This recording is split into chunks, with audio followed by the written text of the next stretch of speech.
আমাদের নবীর নবুয়তি জীবনের সূচনা যেইভাবে হয়েছে, জিবরিল আমিন রাসূল সাল্লাল্লাহু আলাইহি সাল্লামের কাছে এসে বললেন, ইকরা, পড়েন। আমাদের নবীকেও বললেন পড়েন। আদম নবীকে আল্লাহ সবকিছুর ভাষা শিখাইলেন, সবকিছুর নাম শিখাইলেন। নবীর নবুয়তি জীবনের সূচনা করতেছেন আল্লাহ তাআলা, ইকরা, নবী আপনি পড়ুন, এই কথার মাধ্যমে। এই আয়াতের মাধ্যমে বুঝে আসে শিক্ষা পড়াশোনার কি পরিমাণ প্রয়োজনীয়তা। দুনিয়া সৃষ্টির সূচনা হয়েছে লেখার মাধ্যমে। আবু দাউদের হাদিস, বিশুদ্ধ হাদিসে আছে, রাসূল সাল্লাল্লাহু আলাইহি ওয়াসাল্লাম বলেন, ইন্না আউওয়ালা মা খালাকাল্লাহুল খালকা আল কলম, নিশ্চয়ই সর্বপ্রথম আল্লাহ সৃষ্টি করেছেন কলম। তাহলে সৃষ্টির শুরুতে কলম। কলম সৃষ্টি করার পর আল্লাহ বললেন, উক্তুব, তুমি লেখো। কলম আল্লাহর কাছে বলল, মাযা আকতুবু, আল্লাহ আমি কি লিখবো? আল্লাহ বললেন, উক্তুব মাকাদির কুল্লি শাইইন হাত্তা সাআ, কিয়ামত পর্যন্ত যা ঘটবে তুমি সব লেখো। তাহলে সৃষ্টির শুরু লেখা। সৃষ্টির প্রথম মানুষকে আল্লাহ শিখাইলেন। আমাদের নবীর নবুয়তের জীবনের সূচনা পড়া দিয়ে। টোটাল বিষয়টা মিলাইলে হয় লেখাপড়া। শিক্ষার আলোচনায় এই লেখাপড়া, এই দুটি শব্দ আমাদের কাছে ব্যাপক পরিচিত। রাসূলুল্লাহ সাল্লাল্লাহু আলাইহি সাল্লামের নবুয়তের জীবন সূচনা হওয়ার পর নবুয়তের ৫ম বছর রাসূলুল্লাহ সাল্লাল্লাহু আলাইহি সাল্লাম দেখলেন নতুন মুসলমান যারা, তারা অসহনীয় নির্যাতনের শিকার হচ্ছে। প্রকাশ্যে নামাজ আদায় করতে তারা বাধাপ্রাপ্ত হচ্ছে, কোরআন তেলাওয়াতে তারা বাধাপ্রাপ্ত হচ্ছে। রাসূলুল্লাহ সাল্লাল্লাহু আলাইহি সাল্লাম পরামর্শ দিলেন, সাফা পাহাড়ের উপরে আরকাম ইবনে আবিল আরকাম রাদিয়াল্লাহু তাআলা আনহুর বাড়ি ছিল। ওই সাফা পাহাড়ের পাদদেশে যে তার বাড়ি, এই আরকামের বাড়ি। বাড়ির আরবি হলো দার, আরকামের বাড়ি, এটার আরবি হলো দারুল আরকাম। নবীজির পরামর্শে নবুয়তের ৫ম বছর ছোট্ট আকারে মুসলমানদের সর্বপ্রথম মাদ্রাসা প্রতিষ্ঠিত হয়। এই মাদ্রাসার নাম দারুল আরকাম। এই মাদ্রাসার লক্ষ্য উদ্দেশ্য ছিল গোপনে আল্লাহর ইবাদত করা, নামাজ পড়া, কোরআন তেলাওয়াত ইত্যাদি করা। নবীজি প্রকাশ্যেই সালাত আদায় করতেন, কিন্তু সাহাবায়ে কেরাম তারা গোপনে সেখানে ইবাদত বন্দেগী করতেন। আর ওই প্রতিষ্ঠানের একদম প্রধান শিক্ষক ছিলেন মুহাম্মদুর রাসূলুল্লাহ সাল্লাল্লাহু আলাইহি ওয়াসাল্লাম। নবুয়তের ৬ নম্বর বছরে হযরতে ওমর ফারুক এবং হযরতে হামজা ইসলাম গ্রহণ করলেন। কাফেরদের মধ্যে ব্যাপকভাবে আলোচনা শুরু হয়ে গেল। ওমরের মতো মানুষ মুসলমান হলো, হামজার মতো মানুষ পালোয়ান মুসলমান হয়ে গেল। তারা সমষ্টিগতভাবে রাসূল সাল্লাল্লাহু আলাইহি সাল্লামের উপর আক্রমণ করার জন্য বিভিন্নভাবে ষড়যন্ত্র করে।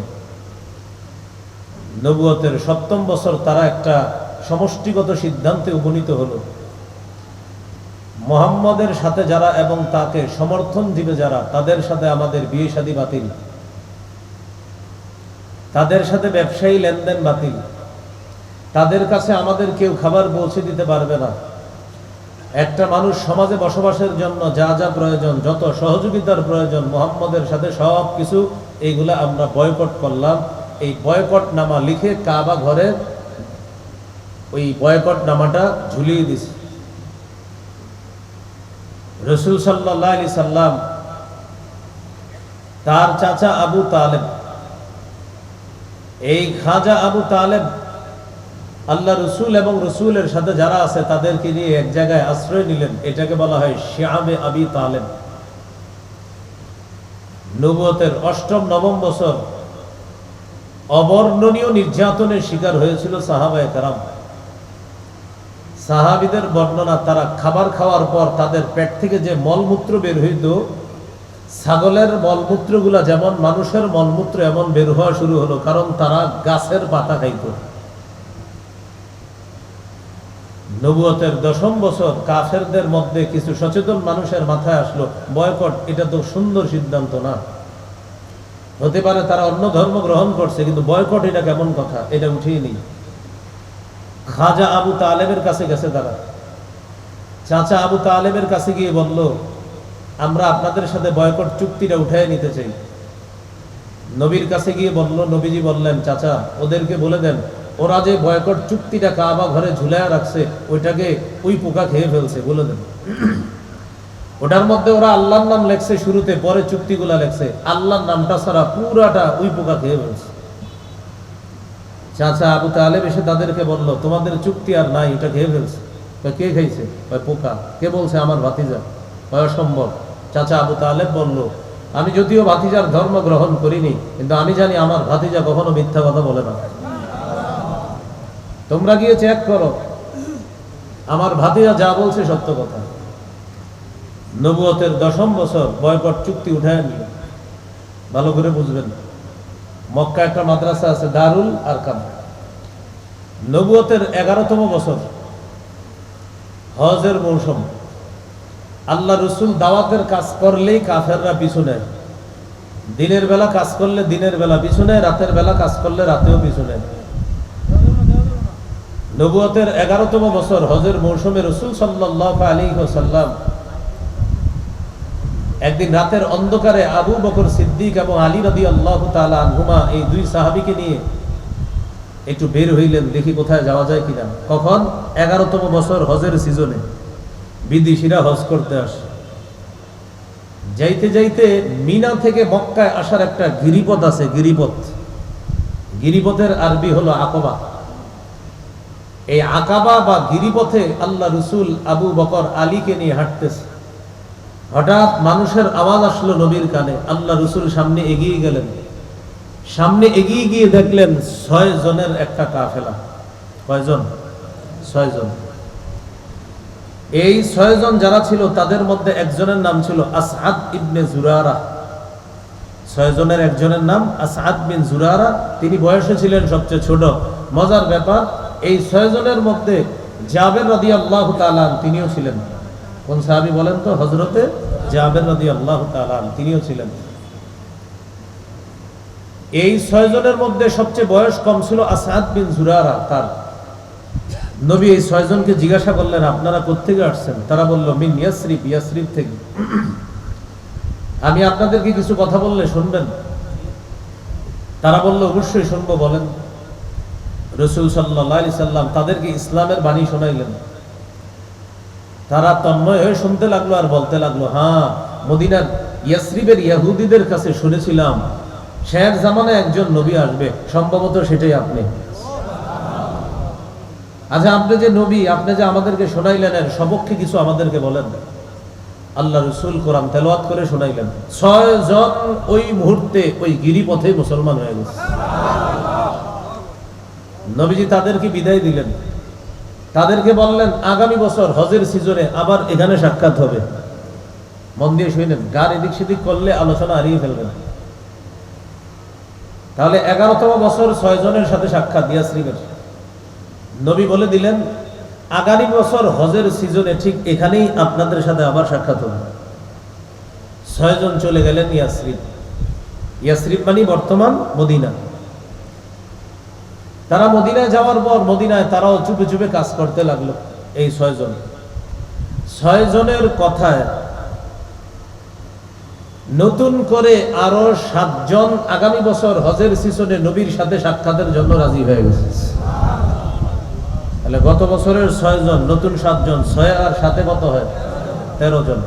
কিন্তু গত বছরের 6 জনের মধ্যে 5 জন নবুয়তের 12তম বছর হজের সিজনে আসছে, আর নতুন আসছে 7 জন। তাহলে গত বছরের 5 জন, নতুন 7 জন, কাফেলা হলো মোট কয়জন?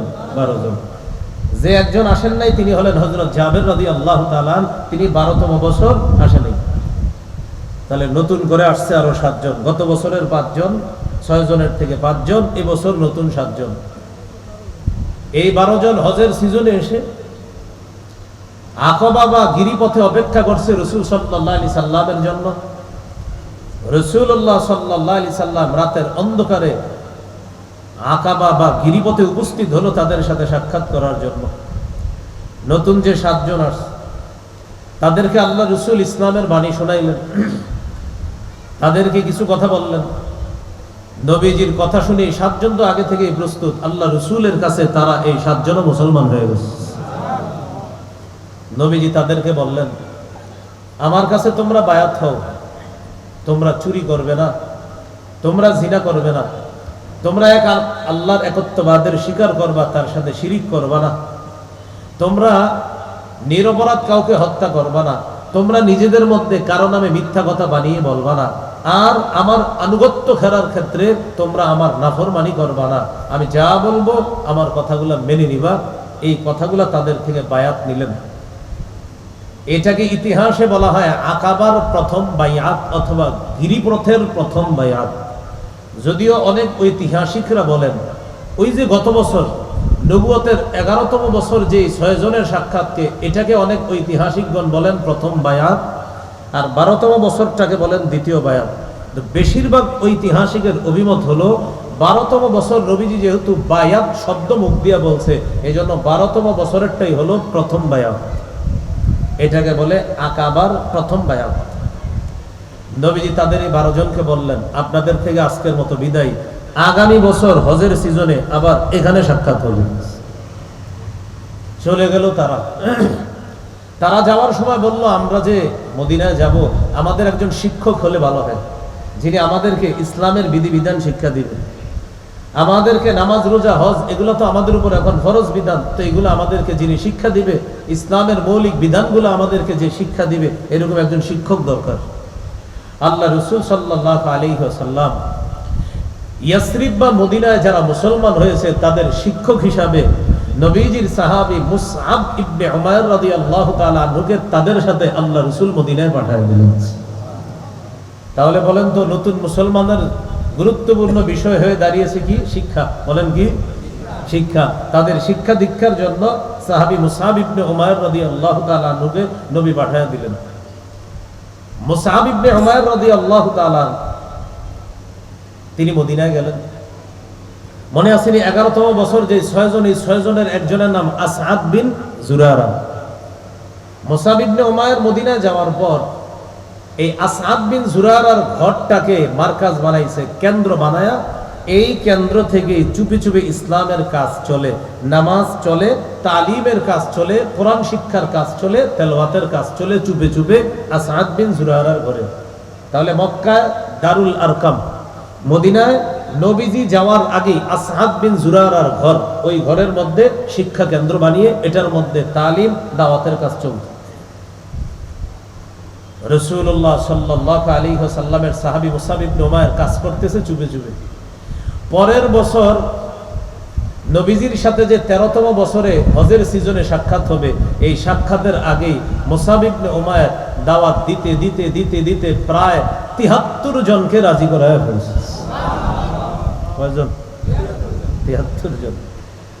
কোন বর্ণনায় 73 জন পুরুষ, 2 জন মহিলা, হলো কয়জন মোট? 75 জন। 73 জন পুরুষ, 2 জন মহিলা। এই ভাগ্যবতী 2 জন মহিলার নাম ঐতিহাসিক অনেকে লেখেন, একজনের নাম উম্মে রুমান আর একজনের নাম উম্মে মিনা। এই 75 মধ্যে যে 2 জন মহিলা। পরের বছর নবুয়তের 13তম বছর আল্লাহ রাসূল হজের সিজনে গিরিপথে গেলেন, আকাবা বা গিরিপথে। এটা যারা হজ উমরায় যাবেন, মিনায় যাওয়ার পর আপনাদের সাথে যিনি মুআল্লিম থাকবেন, শয়তানরে যখন প্রথম দিন পাথরটা মারবেন, মারার পরেই মুআল্লিম সাহেবরা বলবেন, হুজুর গিরিপথ কোনটারে বলে আমাদের একটু দেখায় দেন। হুজুরে সহজে বলে দিবে, এটাই হলো সেই গিরিপথ যেখানে আল্লাহ রাসূল হজের সিজনে চুপে চুপে মদিনাবাসীর সাথে সাক্ষাৎ করতেন।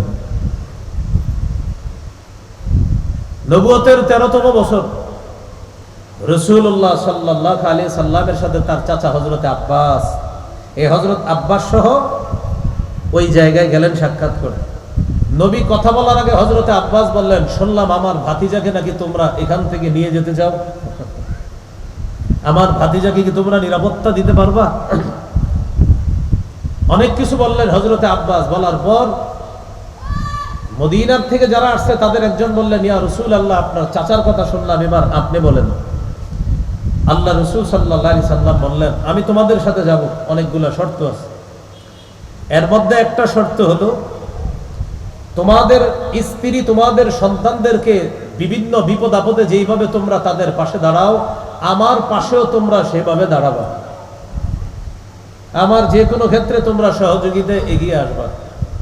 রাসূল সাল্লাল্লাহু আলাইহি সাল্লাম অনেকগুলা বায়াত দিলেন ইসলামের। এটাকে বলা হয় ইতিহাসে আকাবার দ্বিতীয় বায়াত। এই বায়াত নেওয়ার পর রাসূলুল্লাহ সাল্লাল্লাহু আলাইহি সাল্লামের কাছে এবছরের মতো নতুন করে প্রায় ৭৩ জন পুরুষ, 2 জন মহিলা, তারাও মুসলমান হয়ে গেল। তারা চলে গেল। আল্লাহ রাসূল বললেন, আপনারা যান, শীঘ্রই আপনাদের সাথে সাক্ষাৎ হবে। মদিনাবাসী বলল, ইয়া রাসূলুল্লাহ, এখন তো মক্কা আপনার বিপদ, কখনো যদি এমন হয় মক্কা আপনার জন্য নিরাপদ হয়, আপনি কি আমাদেরকে ছেড়ে চলে আসবেন? আমাদের কাছে তো আপনি যাবেন, আমরা তো আপনাকে সর্বদিক থেকে রক্ষা করার চেষ্টা করব। আপনাকে নিয়ে যাওয়ার পর কখনো যদি এমন হয় মক্কা আপনার জন্য নিরাপদ হয়ে গেল, আপনি কি চলে আসবেন? নবী একটা হাসি দিয়ে বললেন, না, আমি তোমাদের মাঝেই থাকবো। তোমাদের রক্ত আমার রক্ত, তোমাদের সম্মান আমার সম্মান। ঘটনা ভালো করে মনে রাখবেন। নবুয়তের 13তম বছর ওই বায়াত ঘটনা সংগঠিত হওয়ার 75 দিন পর, ওই ঘটনার কয়দিন পরে? 75 দিন পর, নবুয়তের 14তম বছর সফর মাসের 27 তারিখ 622 খ্রিস্টাব্দের 10ই সেপ্টেম্বর বৃহস্পতিবার আল্লাহ রাসূল মক্কা থেকে হিজরত করে মদিনার উদ্দেশ্যে রওনা দিলেন। কয় সফর? 27শে সফর, 10ই সেপ্টেম্বর 622 খ্রিস্টাব্দ, রোজ বৃহস্পতিবার রাসূল সাল্লাল্লাহু আলাইহি সাল্লাম রওনা করে কোথায়? মক্কা থেকে হিজরত করে যাবেন মদিনায়। এই ঘটনার ঠিক 4 মাস আগে, নবী যেদিন হিজরতে যাবে, হিজরত শুরু করবে, এর 4 মাস আগে নবী একটা স্বপ্ন দেখছে। স্বপ্নের কথাটা বুখারীর 3905, 3906, 2297 এই হাদিসগুলোর মধ্যে স্বপ্নের কথাটা আছে। আয়েশা সিদ্দিকা রাদিয়াল্লাহু তাআলা আনহা বলেন, কদ উরিতু দারা হিজরাতিকুম, নবী মুসলমানদেরকে বলেছেন, আমাকে হিজরতের স্থানটা দেখানো হয়েছে। আমি দেখলাম, রাআইতু সাবখাতান যাতা নাখলিন বাইনাল আবাতাইন ওয়া হুমাল হাররাতান, দুইটা পাহাড়ের মাঝে কঙ্করময়, কঙ্কর বিশিষ্ট খেজুর গাছ বেষ্টিত একটা এলাকা আমাকে স্বপ্নে দেখানো হয়েছে। নবী বুঝতে পারলেন এটা হলো মদিনা। এই কথা শুই না সাহাবায়ে কেরাম দলে দলে হিজরত করা শুরু করছে। যদি পারেন একটু মনে রাখেন, নবীর এই ঘোষণার পর সর্বপ্রথম যিনি হিজরত করছেন সাহাবীদের মধ্যে, তার নাম আবু সালামা রাদিয়াল্লাহু তাআলা। বলেন তো মুহাজির সাহাবী সর্বপ্রথম কে? আবু সালামা রাদিয়াল্লাহু তাআলা। তিনি চলে গেলেন হিজরত করে। এরপরে অন্যান্য সাহাবীরা গেছে। এর ঠিক 4 মাস পরের ঘটনা, মানে নবী যেদিন হিজরতে যাবে। আয়েশা সিদ্দিকা রাদিয়াল্লাহু তাআলা আনহা বলেন, নবী সাধারণত দুপুরবেলা প্রচন্ড রৌদ্র, যেই সময় সাধারণত মানুষ রাস্তায় বের হয় না, আর নবীও সাধারণত আমাদের বাড়িতে এই সময় আসে না। একদিন হঠাৎ ওই সময় নবী আসছে। আসার পর এক ব্যক্তি আবু বকরকে বললেন, আবু বকর, হাজা রাসূলুল্লাহ সাল্লাল্লাহু আলাইহি ওয়াসাল্লাম মুতাকান্নিআ, নবী মাথা ঢাইকা তোমার বাড়িতে আসতেছে। আবু বকর সিদ্দিক অপেক্ষা আছে। নবীজি আবু বকরের বাড়ির কাছে এসে ফাস্তাজানা, অনুমতি চাইলেন। এখান থেকে একটা শিক্ষা, ব্যক্তি যত বড় হোক আরেকজনের বাড়িতে ঢুকতে অনুমতি লাগে। ফাউজিনালা, নবীকে অনুমতি দেওয়া হলো। ফাদাখালা, নবী ঢুকলেন। ঢোকার পর আবু বকর সিদ্দিক রাদিয়াল্লাহু তাআলা আনহুকে বললেন, আবু বকর, 4 মাস আগে যে বলছিলাম আমারও হিজরত, এটার ব্যাপারে আল্লাহর পক্ষ থেকে আদেশ আসবে। আবু বকর, তোমাকে আমি বলেছিলাম আলা রিসলিকা ফাইন্নী আরজু আইয়ুজান আলী, আবু বকর তুমি হিজরত করো না, তুমি অপেক্ষা করো, আমাকে অনুমতি দেওয়া হবে। এজন্য আমি তোমাকে 4 মাস আগে কথাটা বলেছিলাম। কদ উযিনা লি ফিল খুরুজ, অলরেডি আমাকে হিজরতের অনুমতি দেওয়া হয়েছে। আবু বকর সিদ্দিক বললেন, ইয়া রাসূলুল্লাহ, আস-সাহাবা, আমি কি আপনার সাথী হব? নবীজি বললেন, হ্যাঁ, তুমি আমার সাথী হবে। আবু বকর সিদ্দিক 2টা বাহন দেখায় বললেন, হুজুর, খুজ বিআবি আনতা হুজুর আমার আব্বা আপনার জন্য কোরবান হোক, আপনি গ্রহণ করুন। ইহদা রাহিলাতাইয়া হাতাইন, আমার এই দুইটা বাহনের যে কোনো একটা আপনি গ্রহণ করেন। আল্লাহ নবী গ্রহণ করলেন, তবে বললেন বিসামান, আমি ফ্রি গ্রহণ করব না। আবু বকর, আমি চাই হিজরতের মতো এই মুবারক কাজটা আমার নিজের অর্থায়নে হবে, তাই এটা আমি মূল্য পরিশোধ করবো তোমার। ওই বাহনটা নবী মূল্য পরিশোধ করে নিস। নেওয়ার পর রাসূল সাল্লাল্লাহু আলাইহি সাল্লাম আবু বকর সিদ্দিক রওনা করলেন। কোথায়? মদিনায়। প্রথমে আল্লাহ রসুল এবং আবু বকর সিদ্দিক মক্কা থেকে যখন বের হলেন, মক্কা থেকে দক্ষিণ পূর্ব দিকে 3 কিলোমিটার দূরে একটা জায়গা, সেই জায়গাটার মধ্যে একটা পাহাড় আছে, এটাকে বলা হয় সৌর পর্বত। ওই পাহাড়ের একটা গুহা আছে। হাদিসের ভাষায় লাহিক রাসূলুল্লাহ সাল্লাল্লাহু আলাইহি সাল্লাম ওয়া আবু বকরিন বিগারিন ফি সাউরি জাবালিন, সৌর পর্বতের একটা গুহার মধ্যে আবু বকর সিদ্দিককে নিয়ে নবী আশ্রয় নিলেন। আবু বকর সিদ্দিকের ছেলে আব্দুল্লাহ, তিনিও তাদের সাথে রাতের বেলা সেখানে থাকতেন। কোথায়? গুহার মধ্যে। তিনি গুহা থেকে বের হয়ে আসতেন কখন? হাদিসে আসতে ফায়ুদলিজু মিন ইনদিহি মা ফি সাহারিন, সাহারির যখন আমরা খাই, অর্থাৎ সাহারির সময় তিনি গুহা থেকে বের হয়ে আসতেন। রাতের বেলা মক্কার আশেপাশে ঘুরতেন, আর কাফেরদের কথাগুলা শুই না, এইগুলা গিয়া নবীজিরে উনি গুহার মধ্যে জানাইতো। কে? আবু বকর সিদ্দিকের ছেলে আব্দুল্লাহ। নবীজি গুহার মধ্যে ছিলেন শুক্রবার, শনিবার, রবিবার, এই 3 দিন ছিলেন গুহায়। আমির ইবনে ফুহায়রা নামে আবু বকর সিদ্দিকের একজন কৃতদাস ছিলেন। তিনি দিনের বেলা ছাগল চড়াইতেন, রাতের বেলা অন্ধকারে আইসা আবু বকর আর নবীকে দুধ পান করায়া দিতেন। এইভাবে নবী সেখানে 3 দিন ছিলেন। এর মধ্যে নবীজি একজন পথ নির্দেশক খুঁজলেন, যিনি তাদেরকে পথ দেখায়া মক্কা থেকে মদিনায় নিয়ে যাবে। পথ নির্দেশক পেয়ে গেলেন। মনে রাখবেন তার নামটা আব্দুল্লাহ বিন উরাইকিদ। পথ নির্দেশকের নাম আব্দুল্লাহ বিন উরাইকিদ। কাফের ছিল, কিন্তু টাকার বিনিময়ে কাজ করত। নবীজি তার বিশ্বাস করছে। তার কাছে 2টি বাহন দিলেন আল্লাহ রসুল। নবীজির বাহন, আবু বকর সিদ্দিক, ওই 2 বাহন দেওয়ার পর বললেন, ঠিক 3 দিন পর তুমি আমাদের এখানে এসে সাক্ষাৎ করবা, তোমাকে আমরা বিশ্বাস করলাম, তুমি আপাতত যাও। 3 দিন পর, শুক্র শনি রবি গেল, সোমবার দিন আল্লাহ রসুল আবু বকর সিদ্দিককে নিয়ে রওনা করলেন। এর মাঝে লম্বা অনেকগুলা ঘটনা ঘটছে। 8 দিন 8 রাত্র চলার পর কুবায় গিয়ে পৌঁছে। কুবা হলো মদিনার বর্তমান মসজিদে যে নববীটা, এই মসজিদে নববী থেকে 5 কিলোমিটার বা 3 মাইল দূরে অবস্থান কুবা। এই এলাকায় গেলেন। যেদিন গিয়ে সেখানে বসতেন সেদিন ছিল 8ই রবিউল আউয়াল। 1ই রবিউল আউয়াল ওই যে গুহার মধ্যে ছিলেন, 27শে সফর গিয়ে গুহায় ঢুকলেন। 1ই রবিউল আউয়াল গুহা থেকে বের হয়ে মদিনার উদ্দেশ্যে রওনা করলেন। 8ই রবিউল আউয়াল মদিনায় ঢুকার আগে যে কুবা এলাকা, সেই এলাকায় গিয়ে অবস্থান করলেন। কুবা এলাকায় যাওয়ার পর রাসূলুল্লাহ সাল্লাল্লাহু আলাইহি সাল্লাম তার সাহাবী আম্মার বিন ইয়াসির রাদিয়াল্লাহু তাআলা আনহুর পরামর্শে সেখানে একটা মসজিদ নির্মাণ করলেন। এই মসজিদের ব্যাপারে সূরা তাওবার 108 নম্বর আয়াতে আছে, লামাসজিদুল উসসিসা আলাত তাকওয়া, এই মসজিদটা তাকওয়ার উপর প্রতিষ্ঠিত করা হয়েছে। এটা হলো মসজিদে কুবা। হজ উমরায় যারা যাবেন, বাসা থেকে ওযু করে মসজিদে কুবায় গিয়ে 2 রাকাত নামাজ পড়বেন। বাসা থেকে ওযু করে, অর্থাৎ হোটেলে থাকবেন, সেখানে ওযু করবেন। ওযু করে মসজিদে কুবায় গিয়ে 2 রাকাত নামাজ পড়বেন। আল্লাহ আপনাকে একটা উমরা করার সওয়াব দান করবেন। ওখানে গিয়ে যদি আপনি নামাজ পড়েন 2 রাকাত, এই হলো মসজিদে কুবা। সেখান থেকে রাসূল সাল্লাল্লাহু আলাইহি সাল্লাম পরবর্তীতে রওনা করলেন মদিনায়। কয়েকদিন সেখানে ছিলেন। মদিনায় যখন আল্লাহ রসুল যাবে, যাওয়ার আগে মদিনার যত ছাদ আছে, ছাদ, এই আশেপাশের ছাদ, সমস্ত ছাদগুলা মানুষে পরিপূর্ণ, রাস্তাঘাট মানুষে পরিপূর্ণ।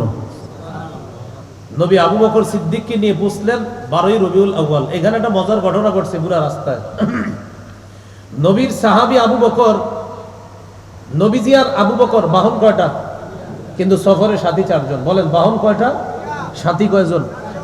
1 বাহনে বসছে নবী আর আবু বকর, আরেক বাহনে হলে ওই যে পথ দেখায় নিয়ে যাবে আব্দুল্লাহ বিন উরাইকিদ, আরেকজন হলো নবীজি আর আবু বকরকে যিনি দুধ পান করায়া দিত, আমির বিন ফুহায়রা, সে হলো আরেক বাহনে। তাহলে বাহন 2টা, সফরের সাথী কয়জন? 4 জন। এখন একটু কথা বুঝেন এখানে। বাহনের মধ্যে যখন আবু বকর বসতেন, আবু বকর পিছনে বসতেন, নবীজিরে সামনে বসাইতেন। আবু বকর সিদ্দিক নবীর চেয়ে 2 বছরের ছোট বয়স।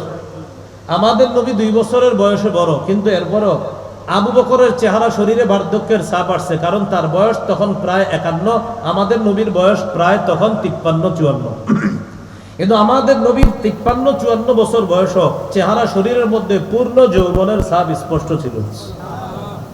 আবু বকর সিদ্দিক পিছনে বসতেন, নবীরে সামনে দিতেন। ঘটনা কি? কেন? আবু বকর সিদ্দিকের উদ্দেশ্য হলো নবীরে যেন কেউ বিরক্ত না করে। দরকার নেই। রাস্তায় যখন চলতো তখন স্বাভাবিকভাবে রাস্তার অনেকে বলতো, সফরে যারা থাকে তাদের সাথে কথা বলতো, বিসমিল্লাহ। রাসূল সাল্লাল্লাহু আলাইহি সাল্লামের পরিচয় যেন কোনোভাবে স্পষ্ট না হয়, এই জন্য আবু বকর পিছনে বসতেন, ভাবসাব ধরতেন যে সফরের মধ্যে আবু বকর হলেন প্রধান আর নবীজি সামনে বৈশা তারে নিয়ে যাইতেছে। বুঝেন?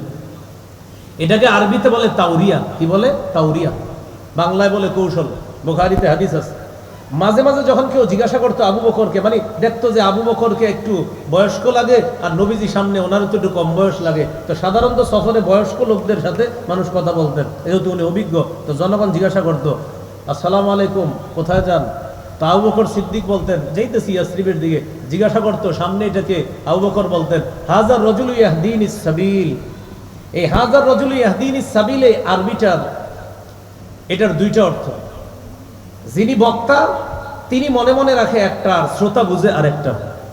আবু বকর সিদ্দিক বললেন, হাযার রাজুলু ইয়াহদিনিস সাবিল। যিনি শ্রোতা উনি এটার অনুবাদ বুঝতো, এই লোক আমারে রাস্তা দেখায় নিয়ে যায়। হাযার রাজুলু ইয়াহদিনিস সাবিল, যিনি শ্রোতা উনি এটার অনুবাদ বুঝতো কি, এই লোক আমারে রাস্তা দেখায় নিয়ে যায়। আর আবু বকর সিদ্দিকের উদ্দেশ্য, এই মহান ব্যক্তি আমাকে হেদায়েতের রাস্তা দেখান।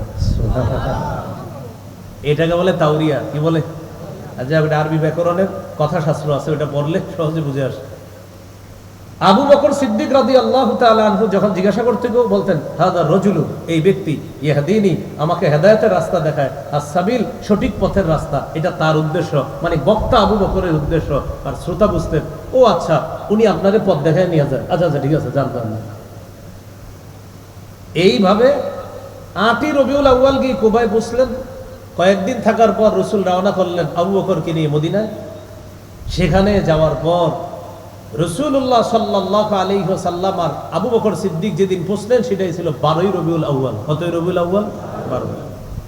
সেখানে পৌঁছার পর নবীজিকে স্বাগত জানানোর জন্য হাজার হাজার মানুষ উপস্থিত। যারা চিনে না তারা দেখে কোনটা নবী, চিনে না। কারণ বয়স্ক দেখা যায় আবু বকরকে, নবীজিরে দেখা যায় যুবক। আবু বকর যখন নবীর উপর চাদর ধরে নবীজিরে ঘাম থেকে বাঁচানোর চেষ্টা করে, গরম থেকে বাঁচানোর চেষ্টা করে, তখন সবাই বুঝতে পারে তিনিই নবী। আর তখন ওই মদিনার শিশুরা গেয়ে উঠল, তলাআল বাদরু আলাইনা মিন সানিয়াতিল ওয়াদা ওয়াজাবাশ শুকরু আলাইনা মাদাআ লিল্লাহিদা। যদিও বর্ণনার সনদ শিথিল, দুর্বল বর্ণনা, কিন্তু এটা এরপরেও বলা যাবে।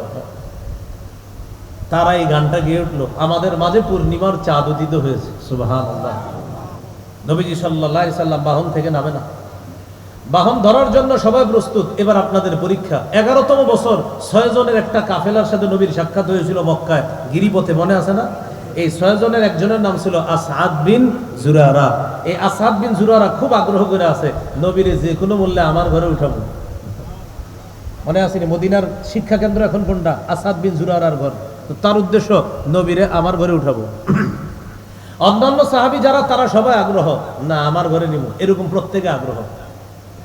নবীজির বাহনটা সবাই ধরতে চায়। আল্লাহ রাসূল বললেন, দাউহা ফাইন্নাহা মা'মুরা, এটাকে ধরবা না, এটা আদিষ্ট, ওর মন মতো বসবে।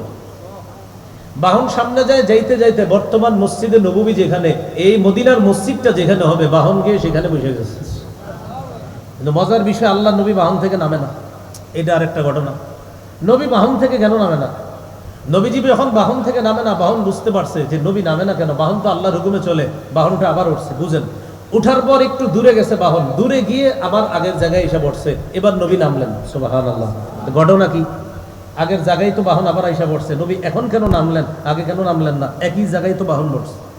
আপনাকে আলোচনা বুঝতেছেন? বাহন প্রথমে যেখানে বসছে, বসার পর নবীজি না নামার কারণ হলো, নবীজি চাইতেছিলেন নবীজির মায়ের যে বংশ আছে, নবীর মায়ের বংশ এখানেই। নবী চাইতেছিলেন নবীর মায়ের বংশের মর্যাদাটা বাড়ুক। বাহনটা উঠছে, ওঠার পর বাহন একটু দূরে গেছে, যেই দূরে গিয়া এলাকাটা ঘুরে আসছে, ওই এলাকাটা হলো নবীর মায়ের এলাকা, মায়ের গোত্র।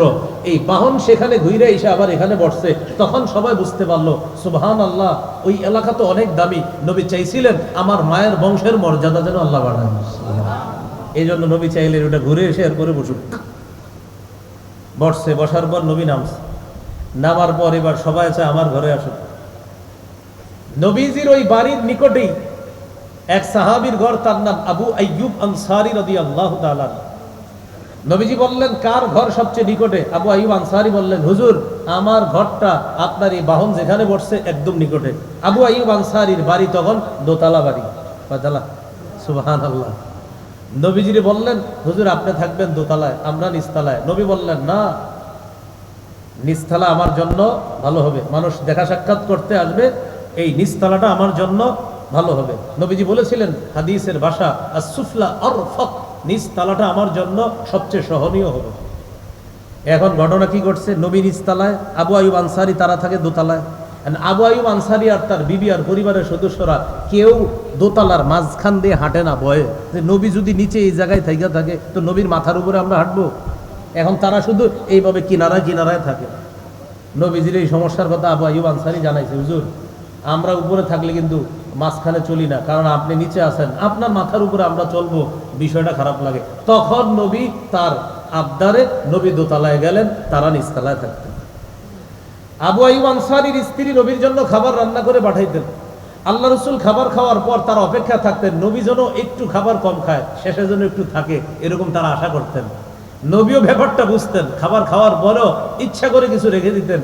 আইয়ুব আনসারী আর তার স্ত্রী বরকত মনে করে সেই খাবার তারা খেয়ে নিতেন। রসুল মদিনা যাওয়ার পর নবীজি সবচেয়ে প্রয়োজনীয়তা অবলম্বন করলেন যে বিষয়টা, সেটা হলো ইবাদতের একটা মার্কাজ দরকার। আগে থেকেই ইবাদত শিক্ষা দীক্ষার একটা মার্কাজ আছে, আসাদ বিন জুরারার ঘর। আল্লাহ রসুল সাল্লাল্লাহু আলাইহি সাল্লাম পরামর্শ ক্রমে সেখানে একটা মসজিদ নির্মাণ করলেন, যেখানে বাহন বসছে। এই মসজিদটাই হলো ইতিহাসে মসজিদে নববী। সাহাল সুহাইল নামে দুই ভাইয়ের জায়গা ছিল এখানে, লম্বা ঘটনা। ওই দুই ভাইয়ের জায়গা তাদেরকে বুঝিয়ে শুনিয়ে তারা ফ্রি দিয়ে দিতে চেয়েছিল। আল্লাহ নবী ফ্রি না নিয়ে মূল্য পরিশোধ করে ওই জায়গায় মসজিদ নির্মাণ করে। এটা হলো ইতিহাসে মসজিদে নববী। এই মসজিদে নববীকে কেন্দ্র করে ইবাদত বন্দেগী চলে। নবী চিন্তা করলেন মসজিদের ভিতর একটা শিক্ষা কেন্দ্র দরকার। আল্লাহ রসুল তখন মসজিদে নববীর এক পাশে বর্তমানে পিতলের কালারের শিকল দিয়া দেখবেন ঘেরাও করা একটা জায়গা আছে। এই জায়গাটাকে বলা হয় আসহাবুস সুফা অথবা মাদ্রাসাতুস সুফা। এই মাদ্রাসাতুস সুফা, সুফা মানে চামড়ার পোশাক পইরা যারা থাকতো, অর্থাৎ সহজ সরল এই জিন্দিগি যারা যাপন করত, ওই সুফাওয়ালা মানুষগুলা যেখানে থাকতো, এটাকে ইতিহাসে বলা হয় মাদ্রাসাতুস সুফা। নবীর সাহাবীরা এখানে পড়াশোনা করতো, 70-80 জন সাহাবী, এই জন্য এটাকে বলা হয় আসহাবে সুফা। এই হলো ইসলামের ইতিহাসে প্রথম আরবি বিশ্ববিদ্যালয়, সুবহানাল্লাহ, যেখানে আল্লাহ রসুল সব শিক্ষা দীক্ষা দিতেন। তাহলে দারুল আরকাম, আসাদ বিন জুরারার ঘর, আর নবীজির এই মদিনায় প্রতিষ্ঠিত মাদ্রাসাতুস সুফা, বা আমরা যেটাকে চিনি আসহাবে সুফা বলে।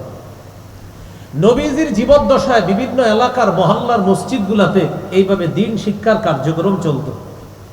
নবীজির যুগ চলে গেল, এরপরে খেলাফতের রাশেদার যুগ।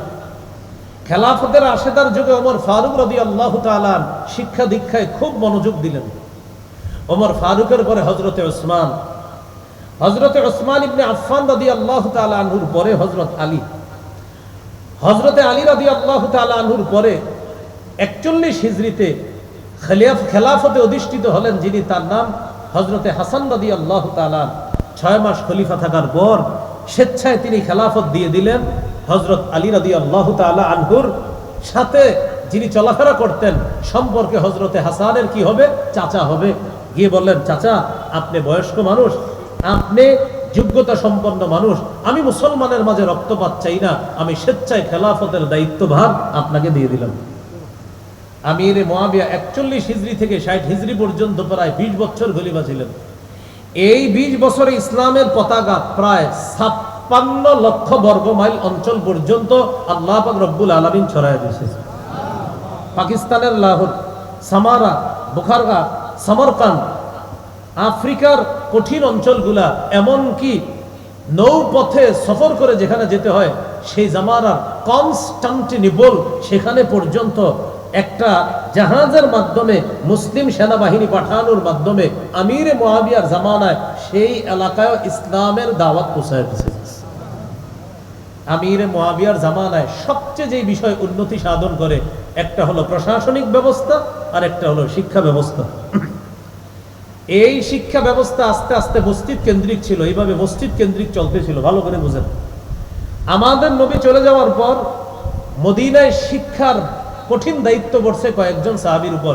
এর মধ্যে একজন অন্যতম মহিলা সাহাবিয়া আম্মা জান আয়েশা সিদ্দিকা রাদিয়াল্লাহু তাআলা আনহা, আরেকজন আব্দুল্লাহ ইবনে ওমর, আরেকজন আবু হুরায়রা রাদিয়াল্লাহু তাআলা আন ইত্যাদি সাহাবী তাদের উপর, এবং আব্দুল্লাহ ইবনে আব্বাস রাদিয়াল্লাহু তাআলা আনহু পরবর্তীকালে আপনার, কিন্তু ওই সময় তাকে আবার পাঠিয়ে দেওয়া হয় মক্কায় শিক্ষা দীক্ষার জন্য। নবীর সাহাবী আব্দুল্লাহ ইবনে মাসউদ রাদিয়াল্লাহু তাআলা তিনি চলে গেলেন কুফায়। আলী এবং আব্দুল্লাহ ইবনে মাসউদ তাদের মাধ্যমে কুফা তখন শিক্ষা নগরী কেন্দ্র হিসাবে পরিচিতি লাভ করছে আস্তে আস্তে। ভালো করে বুঝেন, এইভাবে যাইতে যাইতে মাদ্রাসা ছিল মসজিদ কেন্দ্রিক। কি কেন্দ্রিক? মসজিদ। মসজিদ কেন্দ্রিকই বড় বড় মাদ্রাসা হইতো। 703 খ্রিস্টাব্দ, বলেন কত? হানাফি মাযহাবের অনুসরণে তিউনিসিয়ায় একটা বড় জামিয়া প্রতিষ্ঠিত হয়। জামিয়া, যেখানে হানাফি মাযহাবের অনুসরণে একটা মাদ্রাসা প্রতিষ্ঠিত হয় তিউনিসিয়ায়, জামিয়া 703 খ্রিস্টাব্দে। সেই জামিয়া 1200 বছর পৃথিবীতে ছিল। 1960 খ্রিস্টাব্দে তৎকালীন ধর্মনিরপেক্ষ সরকার সেই জামিয়াটা বন্ধ করে দিয়েছে। তিউনিসিয়ায় যেটা হয়েছিল 703 খ্রিস্টাব্দে, সেটা পরে বন্ধ করে দিয়েছে কারা? ওই আপনার ধর্মনিরপেক্ষ সরকার 1960 খ্রিস্টাব্দে বন্ধ করে দিয়েছে। তিনি বন্ধ করে দেওয়ার পর বর্তমানে আবার আমরা ইতিহাসে যতটুকু জানি, আস্তে আস্তে সেখানে আবার ওই শিক্ষা কেন্দ্রটা মোটামুটি চালু হয়েছে। সুবহানাল্লাহ। কত গেল? 703। এরপরে আবার 830 খ্রিস্টাব্দে খলিফা আল মামুনের জামানায় বাইতুল হিকমাকে কেন্দ্র করে সারা পৃথিবীতে শিক্ষা দীক্ষার ব্যাপক প্রচার প্রসার শুরু হয়। কত খ্রিস্টাব্দ? 830 খ্রিস্টাব্দে খলিফা মামুনের জামানায়। এই পয়েন্টগুলো একটু মনে রাখবেন। 859 খ্রিস্টাব্দে মরক্কোতে একটা জামিয়া প্রতিষ্ঠিত হয়। মরক্কো, এটার নাম জামিয়া আল কারাইন। কত? 859 খ্রিস্টাব্দে মরক্কোতে একটা জামিয়া, জামিয়ার বাংলা হলো ইউনিভার্সিটি, বিশ্ববিদ্যালয় শব্দটার আবিষ্কার তখনো হয় নাই। এই জামিয়া আল কারাইন প্রতিষ্ঠিত হয় কোথায়? মরক্কোতে। ভালো করে বুঝবেন, এই মরক্কো থেকেই সর্বপ্রথম ডিগ্রি দেওয়া শুরু হয়। ওই যে ডক্টরেট ডিগ্রি, এই মরক্কোর জামিয়া আল কারাইন থেকে সর্বপ্রথম ডিগ্রির প্রচলন শুরু হয় 859 খ্রিস্টাব্দে। এইভাবে যাইতে যাইতে 975, বলেন তো কত? 975 খ্রিস্টাব্দে মিশরের একটা মসজিদ, মসজিদের নাম ছিল আল আজহার। এই মসজিদে একটা মক্তব প্রতিষ্ঠিত হয়। সেই মক্তব পরবর্তীতে জামিয়া আল আজহার। কোথায়? মিশরে 975 খ্রিস্টাব্দে। এরপরে 1165 খ্রিস্টাব্দে ইরাকের বাগদাদে একটা জামিয়া প্রতিষ্ঠিত হয়, এটার নাম জামিয়া নেজামিয়া। এই নেজামিয়া থেকে দর্শে নিজামি, আমাদের যে মাদ্রাসা শিক্ষা, এই দর্শে নিজামি। জামিয়া নিজামিয়ার দুইজন ছাত্রের নাম বলি, আপনারা অবাক হবেন। একজন ইমাম গাজালি আর একজন শেখ সাদি। কোথায়? ইরাকে। যখন 1065 খ্রিস্টাব্দে প্রতিষ্ঠিত হয়েছে জামিয়া নেজামিয়া, এই জামিয়া নেজামিয়ারই অসাধারণ দুইজন মহান ব্যক্তিত্ব, একজন ইমাম গাজালি আর একজন শেখ সাদি রহমতুল্লাহ আলাইহি। এইভাবে শিক্ষাটা মুসলিমদের মাধ্যমে আপনার ইসলামী শিক্ষা দীক্ষাটা ব্যাপকভাবে সারা পৃথিবীতে প্রচার প্রসার হচ্ছিল।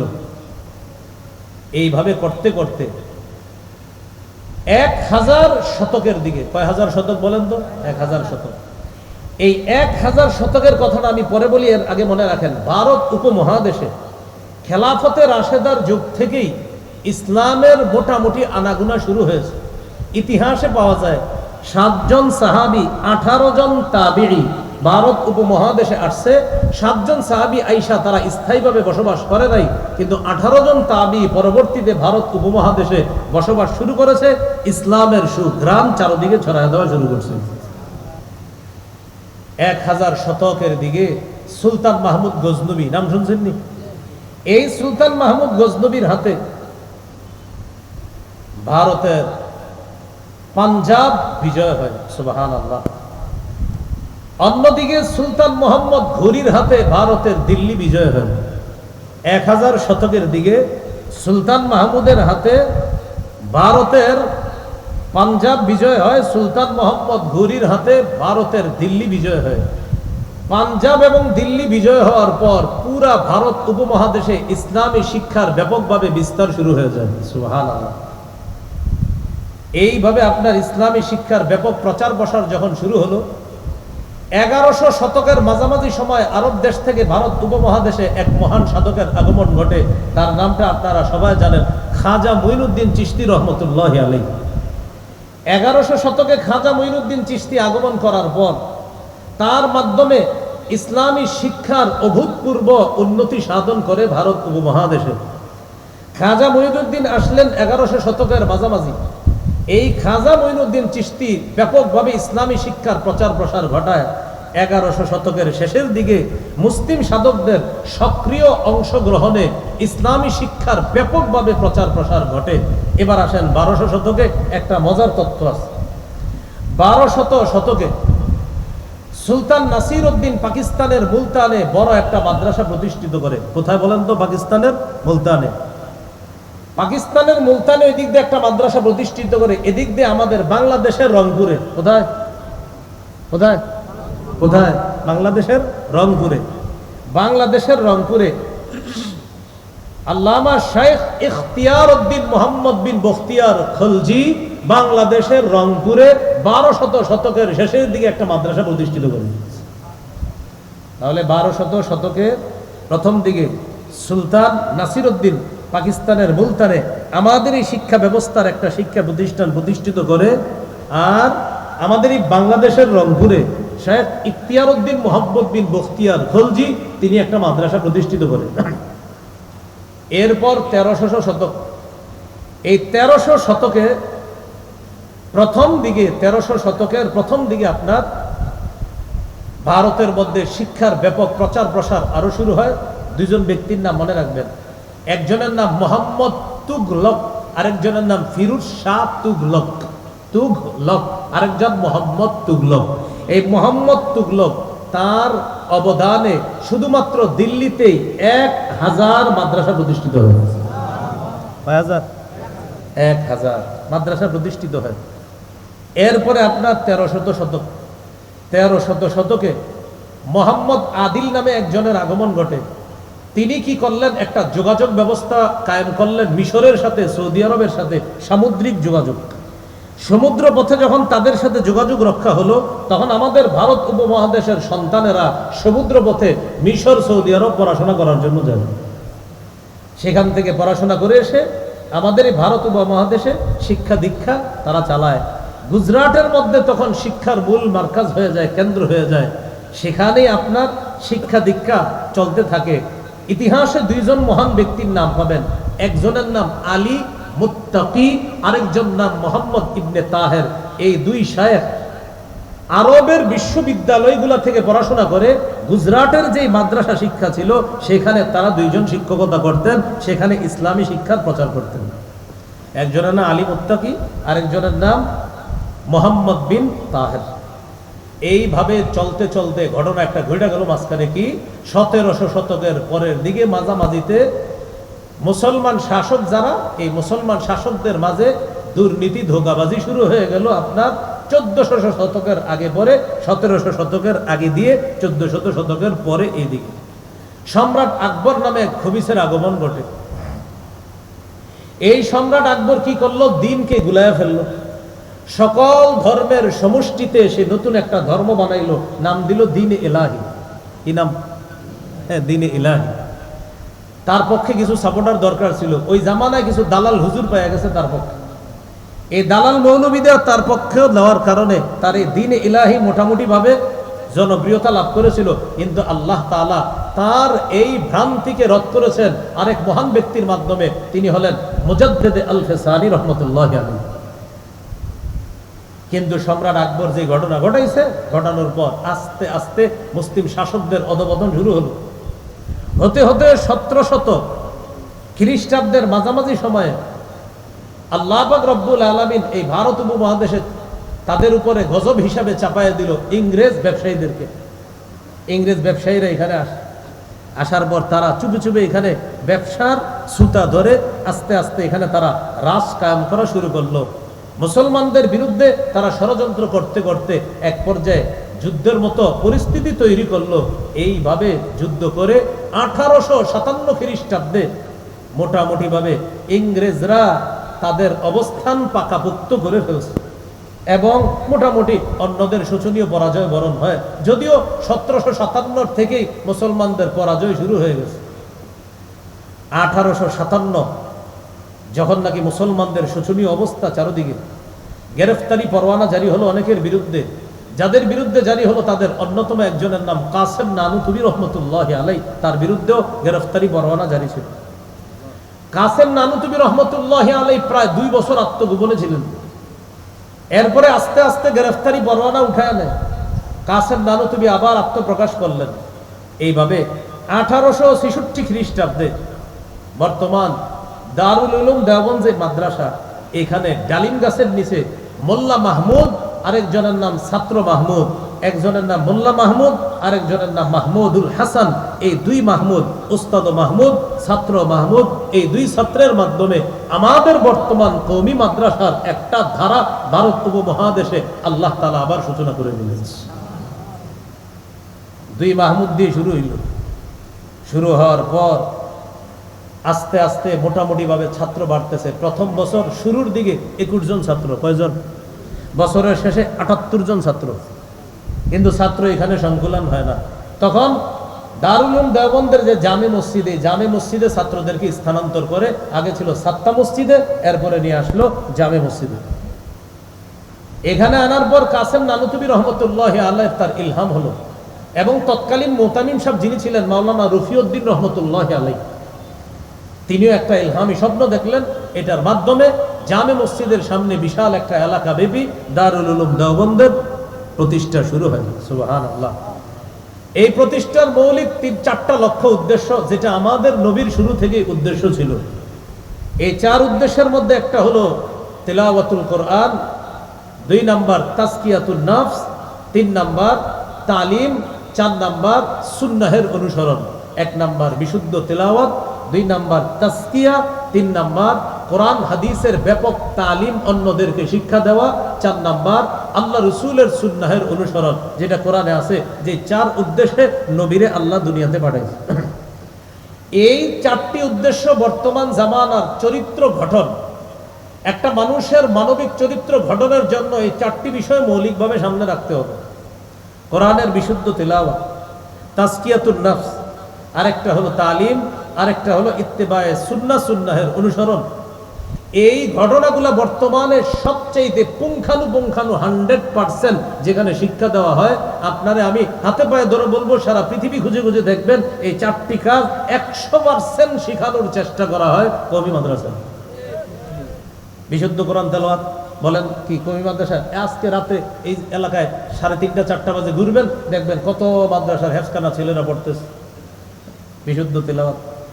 তাজকিয়াতুন নফসের কাজ আমাদের মাদ্রাসার উলামায়ে কেরাম মাদ্রাসা ভিত্তিকও করতেছে, আবার হক্কানি আলেমরা খানকা ভিত্তিক করতেছে। তালিমের কাজ তো সারাদিন চলতেছে। কেউ বুখারী পড়ায়, কেউ মুসলিম পড়ায়, তিরমিজি পড়ায়, এই বিভিন্ন কিতাবাদি ইত্যাদি এখানে পড়ানো হচ্ছে। এরপরে আপনার ইত্তিবায়ে সুন্নাহ, সুন্নাহের অনুসরণ।